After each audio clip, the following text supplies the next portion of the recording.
Senhor esteja convosco.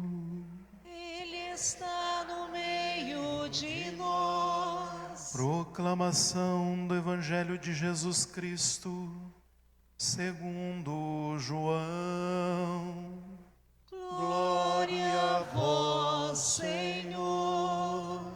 Naquele tempo, os judeus começaram a murmurar a respeito de Jesus, porque havia dito: eu sou o pão que desceu do céu. Eles comentavam entre si: não é este Jesus, o filho de José? Não conhecemos seu pai e sua mãe? Como então ele pode dizer que desceu do céu? Jesus respondeu: não murmureis entre vós. Ninguém pode vir a mim se o Pai que me enviou não o atrair, e eu o ressuscitarei no dia final. Está escrito nos profetas: todos serão discípulos de Deus. Ora, todo aquele que escutou o Pai e por ele foi instruído, vem a mim. Não que alguém já tenha visto o Pai, só aquele que vem de junto de Deus viu o Pai. Em verdade vos digo, quem crê possui a vida eterna. Eu sou o pão da vida. Os vossos pais comeram o maná no deserto e, no entanto, morreram. Eis aqui o pão que desceu do céu. Quem dele comer nunca morrerá.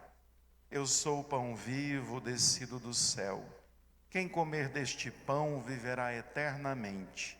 E o pão que eu darei é a minha carne, dada para a vida do mundo.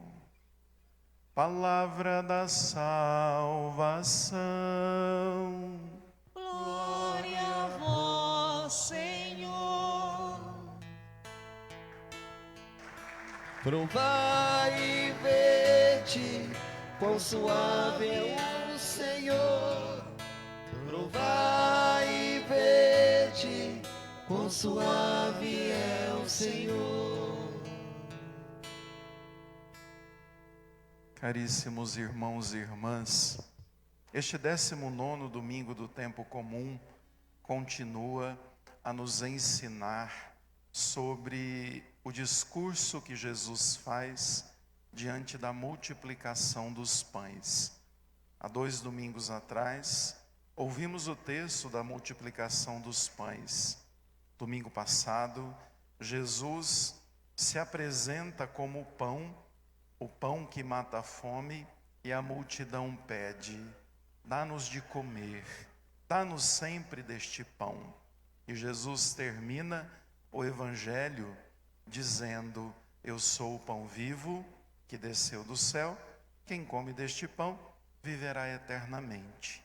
O Evangelho de hoje, então, começa com, mais uma vez, a multidão com dúvidas, murmurando, reclamando, colocando Jesus à prova. E aí eles vão, na verdade, despertar em Jesus uma questão, né? Jesus pergunta: o que vocês estão reclamando? Qual que é o problema? Jesus sabia que eles estavam pensando, né? Como é que o filho da Maria e do carpinteiro José pode falar que veio do céu?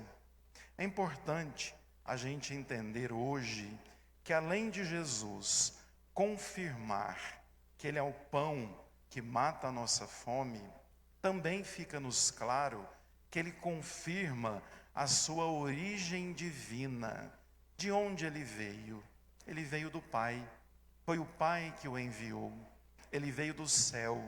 Por isso, no início do Evangelho de João está escrito: e o Verbo estava em Deus desde o princípio. Era Deus. Até o momento em que o Verbo se faz carne, habita entre nós, arma a sua tenda e começa a conviver com a humanidade. Não foi fácil para eles, como também não é fácil para muita gente, entender que Jesus, além de ser humano, também era Deus. além de trazer a sua experiência corpórea, física, ele veio do alto, ele veio de Deus. Por isso, a multidão ali murmurava, reclamava: como é que ele pode falar isso? Né? Ele está blasfemando. Como que esse homem pode vir do alto, sendo que a gente viu ele desde pequenininho, lá passeando com o pai e a mãe? E aí então, a gente vai compreender de forma melhor e mais significativa o que de fato é a grandeza da Eucaristia hoje ensinada a nós. Vejam então que Jesus vai dizer: olha, os vossos pais fizeram a mesma coisa no deserto. Eles murmuraram, eles reclamaram. No entanto, vocês precisam entender que o maná que brotava era o Pai que tinha enviado. E quem comeu do maná morreu. No entanto, quem comer do pão que eu darei, viverá eternamente, e eu o ressuscitarei no dia final. Vejam só o que Jesus vai falando do sacramento da Eucaristia. É o pão que alimenta, é o pão que nos leva à vida eterna. E aí, no fim do Evangelho, ele vai dizer: o que eu estou dizendo é que esse pão que vocês vão comer é a minha carne. Quando a gente fala de carne, que Jesus dá a comer a sua carne e dá a beber o seu sangue, nós não estamos falando nem de carne humana e nem de sangue, né? Nós não fazemos canibalismo. Até no início da igreja, quando proibidos de celebrar, se celebravam em catacumbas, os cristãos foram acusados de fazerem sacrifícios humanos, porque Jesus disse para comer a carne e beber o sangue. E não é isso. A carne, na verdade, que ele diz, é exatamente a sua vida, aquilo que ele fez. A carne é o nosso suporte antropológico.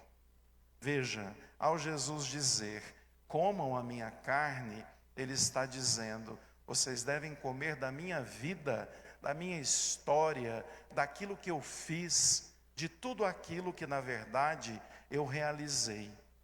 É entender que à medida que a gente come do pão, que é a carne de Cristo, a gente está comendo da vida dele. E quando ele fala do sangue, ele está falando da entrega, da doação, da oblação, do seu sacrifício. Ele torna sagrada, sobretudo, a sua entrega, para que a gente entenda que comungar do sangue é comungar da mesma doação, do mesmo sentido de vida, da mesma maneira que ele se entregou, amando até o fim, de maneira livre, entregue na cruz. Assim devemos ser cada um dos seus discípulos, alguém que não tenha medo de doar-se, de entregar-se por amor. Aí fica-nos evidente, então, o que Jesus termina no Evangelho de hoje dizendo: eu sou o pão vivo, acreditem, creiam, desci do céu porque tenho origem divina. Quem comer deste pão viverá para sempre, porque a carne que eu vos darei é a minha própria vida para o mundo. Então a Eucaristia não é, na verdade, um simples pãozinho ou algo que a gente, de qualquer maneira, recebe como consequência de uma repetição da ceia. Nós não fazemos teatro, nós celebramos, nós fazemos memória. E cada Eucaristia comungada é o corpo e o sangue de Cristo, sua vida entregue, sua história de amor e seu sangue derramado. Por isso a Eucaristia é o nosso maior dom, é o ápice, é a fonte, é a nossa referência de fé. É também chamada de pão dos anjos. Por quê? Nós chamamos a Eucaristia de pão dos anjos. A primeira leitura nos ajuda a entender. Na primeira leitura, temos um episódio desanimador na vida de Elias. Elias não aguentava mais ser perseguido pela rainha Jezabel. Jezabel era terrível, foi uma rainha israelita tenebrosa. E vejam, Elias, cansado, resolve ir embora.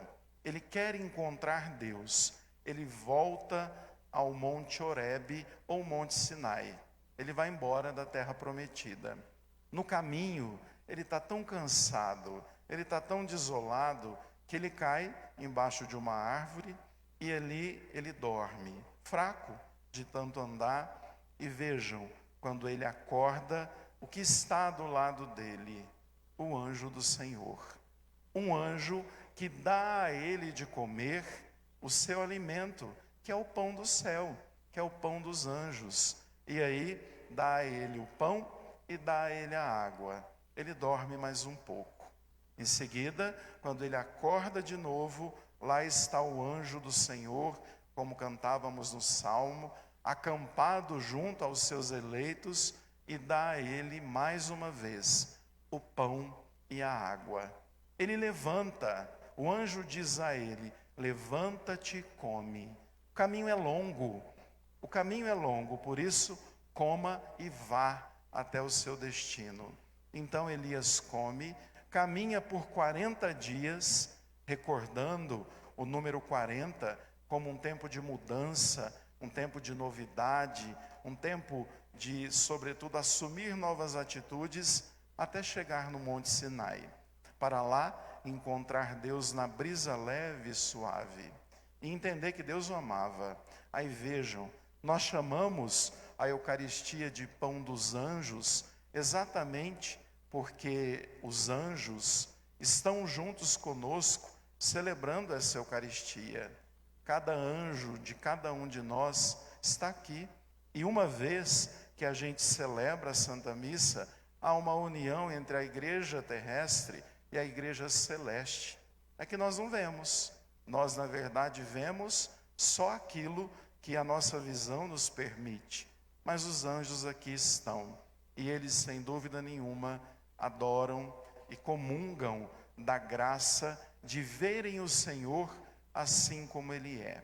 E por fim, eu diria que a segunda leitura da liturgia de hoje foi muito providencial para começarmos a Semana da Família.